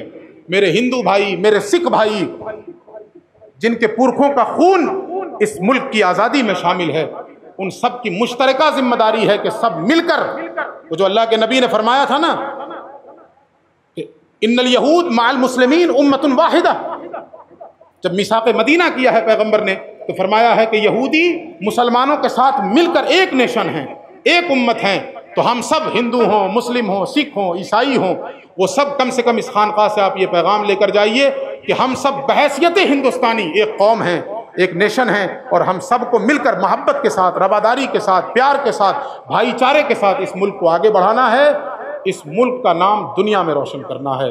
اللہ رب العزت ہمیں اور آپ کو اس خانقاہ کی سماحت اور رواداری کا حصہ عطا فرمائے، اپنے شیخ حضرت حضور داعی اسلام کی محبتوں کی خیرات ہمیں عطا فرمائے، تو انشاءاللہ العزیز تبدیلی آنے میں اور انقلاب آنے میں دیر نہیں لگے گی۔ اللہ رب العزت کہنے اور سننے سے زیادہ ہم سب کو عمل کی توفیق عطا فرمائے۔ میں پھر سے ایک مرتبہ اپنے آنے والے مہمانوں، خاص طور پہ حضرت نجمی میاں قبلہ اور آپ کے صاحبزادے حضرت فرید میاں، حضرت شعیب میاں، حضرت سید ضیاء علوی صاحب قبلہ، ان تمام بزرگوں، ان تمام مشائخ دل کی گہرائیوں سے مبارکباد پیش کرتا ہوں۔ آپ تشریف لائے، ہم آپ کے شکر گزار ہیں۔ اخیر میں ایک سلام عقیدت پیش کیا ہے کسی نے، وہ بڑے خوبصورت ہیں، میں اس کے چند اشعار پیش کرتا ہوں کہ سلام اس پر کہ جس نے بے کسوں کی دستگیری کی، سلام اس پر کہ جس نے بادشاہی میں فقیری کی، سلام اس پر کہ اسرار محبت جس نے سکھلائے، سلام اس پر کہ جس نے زخم کھا کر پھول برسائے، سلام اس پر کہ جس نے خون کے پیاسوں کو قبائیں دیں، سلام اس پر کہ جس نے گالیاں سن کر دعائیں دیں، سلام اس پر کہ دشمن کو حیات جاویداں دے دی، سلام اس پر ابو سفیان کو جس نے اما دے دی، سلام اس پر کہ جس کا ذکر ہے سارے صحائف میں، سلام اس پر ہوا مجروح جو بازار طائف میں، سلام اس پر وطن کے لوگ جس کو تنگ کرتے تھے، سلام اس پر کہ گھر والے بھی جس سے جنگ کرتے تھے، سلام اس پر کہ جس کے گھر میں چاندی تھی نہ سونا تھا، سلام اس پر کہ ٹوٹا بوریا جس کا بچھونا تھا، سلام اس پر جو سچائی کی خاطر دکھ اٹھاتا تھا، سلام اس پر جو بھوکا رہ کے اوروں کو کھلاتا تھا، سلام اس پر جو امت کے لیے راتوں کو روتا تھا، سلام اس پر جو فرش خاک پر جاڑوں میں سوتا تھا، سلام اس پر جو دنیا کے لیے رحمت ہی رحمت ہے، سلام اس پر کہ جس کی ذات فخر آدمیت ہے، سلام اس پر کہ جس نے جھولیاں بھر دی فقیروں کی، سلام اس پر کہ مشکیں کھول دی جس نے اسیروں کی، سلام اس پر کہ جس کی چاند تاروں نے گواہی دی، سلام اس پر شکستیں جس نے دی باطل کی فوجوں کو، سلام اس پر کہ جس کی سنگ پاروں نے گواہی دی، سلام اس پر کہ جس نے زندگی کا راز سمجھایا، سلام اس پر کہ جو خود بدر کے میدان میں آیا، سلام اس پر کہ جس کا نام لے کر اس کے دیوانے الٹ دیتے ہیں تخت قیصریت اوج دارائی، سلام اس پر کہ جس کے نام لیوا ہر زمانے میں بڑھا دیتے ہیں ٹکڑا سرفروشی کے فسانے میں، سلام اس ذات پر جس کے پریشاں حال دیوانے سنا سکتے ہیں اب بھی خالد و حیدر کے افسانے، درود اس پر کہ جس کے ذکر سے سیری نہیں ہوتی، آئے ہائے درود اس پر کہ جس کے ذکر سے سیری نہیں ہوتی، درود اس پر کہ جس کے تذکرے ہیں پاک بازوں میں، درود اس پر کہ جس کا نام لیتے ہیں نمازوں میں، درود اس پر جسے شمع شبستان ازل کہیے، درود اس ذات پر فخر بنی آدم جسے کہیے۔ وما علینا الا البلاغ۔ السلام علیکم ورحمۃ اللہ۔